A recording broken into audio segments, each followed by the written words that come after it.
न्याजी साहब, ये अतर साहब भी ये बात कर रहे हैं कि गवर्नमेंट भी इस पर क्लियर है कि वो भी बातचीत करना उनका इंटरेस्ट नहीं है। तो ट्वीट में ये भी न्याजी साहब लिखते हैं खान साहब कि इम्तिहान सबका है, मैं जेल काट सकता हूं तो आपको भी डरना नहीं चाहिए और पार्टी सब ने बनाई है, दलेरी का मुजाहरा करें। मुझे ये ऑफ़र की गई कि आप 3 साल खामोश होकर बनी गाला बैठ जाएं तो आपको रिलीफ मिल जाएगा। मैंने ठुकरा दिया। नवाज शरीफ ने इस ऑफ़र को एक्सेप्ट किया, 10 साल खामोश बाहर बैठे रहे। आपको लगता है ऐसी ऑफ़र्स हुई थी, और अगर हुई हैं तो ये क्रेडिट है फिर उनका कि उन्होंने कहा मुझे जेल में ही रहने दें, लेकिन खामोश मैं नहीं हो सकता?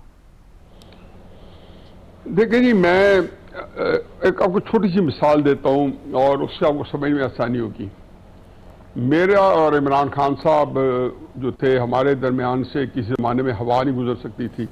फिर 10 साल 12 साल पहले मेरे और उनके दरमियान में इख्तलाफात हो गए और एक ज़ाहिर है कि हमने दो इमरान खान साहब को जो रास्ता था वो मैंने छोड़ के मैंने एक अपना एक रवैया अपनाया।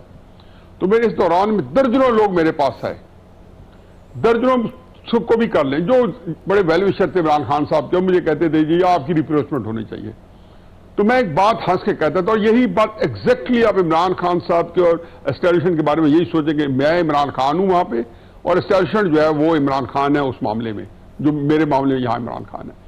तो आए उन्हें, तो मैं उनको हंस के कहता था कि भाई ये जो आप मेरे पास आए हो, ये फरीक सानी के पास भी आपके पास जाने की है गुंजाइश है।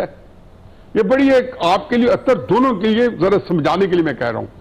यकीनन उनके ऊपर 10 में से 9 बंदों के पास इमरान खान साहब को मुलाकात करने का भी इम्कान नहीं होता था, क्योंकि मैं जानता था, सारे अमल को जानता हूं, जबकि वो वज़ीर आज़म भी बन चुके थे उसके बाद अब वो एक बहुत बड़े लीडर भी बन चुके थे।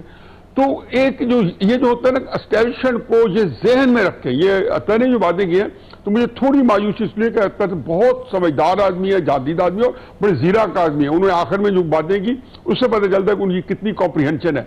लेकिन ये सोचे, मैं जरा थोड़ा सा हम सारे तीनों बैठ के एक कर रहे हैं कि एनालाइज करके भाई क्या इम्कानी सूरत हाल हो सकती है।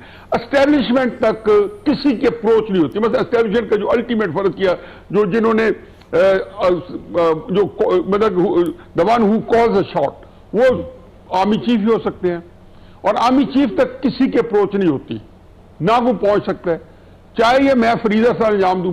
फिर इसी हवाले से मेरे पास एक दफा बंदे आए, उन्हें कहा जी कि लेकिन ये army chief to army chief भी वेरी नहीं करता। बाजवा साहब का केस तो हमें बताया नहीं, मैं ये इंस्टीट्यूशन नहीं, ये इंस्टीट्यूशन के अंदर एक बात सुन, ये बात अल्लाह करे तहरीक इंसाफ के दिमाग में आ जाए कि ये इमरान खान साहब, नवाज शरीफ, जुल्फिकार भुट्टो, ये इंस्टीट्यूशन का फैसला होता है। आप जाहिर सी चले गया बाजवा, जिसको नवाज शरीफ ने बनाया था, वही से शुरू किया जा रही छोड़ के जा रहा था। ये बात मुस्लिम नून वालों को मैं समझाता रहा कि हजूर आप फैज हमीद आ जाए, बाजवा आ जाए, कोई उस वक्त तो आसिम उन्नी साहब का नाम ही नहीं था, कोई आ जाए, इमरान खान के बारे में वहीं से शुरू करेंगे। एक फिक्र बड़ा इंपॉर्टेंट, क्योंकि आपने एक ऐसा काम किया है तो मैंने उसमें जो है इनकॉर्पोरेट करता जाऊं। 27 अक्टूबर 2022 में दर्जनों दफा ये बात दोहरा चुका हूं। 2 जर्नल्स ने इकट्ठी प्रेस कॉन्फ्रेंस की, एक ISI के DG थे और एक DG थे ISPR के, इफ्तिखार बाबर साहब और नदीम अंजम साहब।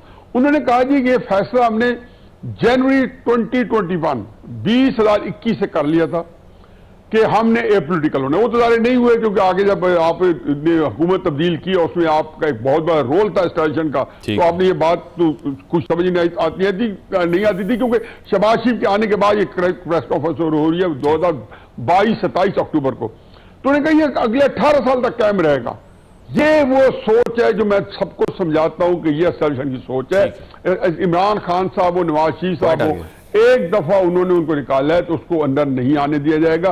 बाकी इमरान खान साहब जो 2-3 बातें मैं करता जाऊं, ये महरंग ब्लॉक कहना, ये उनका ख्याल, यही उनकी गलतफहमी है। वो समझ महरंग बेचारी खुद अपने आप को छुड़वा ले, वो क्या कह रहे हैं, उनके जेल में क्या होगा जो मैं पढ़ रहा हूं। और मैं कहता हूं भाई अहमकाना ख्याल है इमरान खान साहब का कि जी मैं महरंग ब्लॉक उसका ड्राफ्ट करेंगे, वो कोई इनकलाब ले आएगी।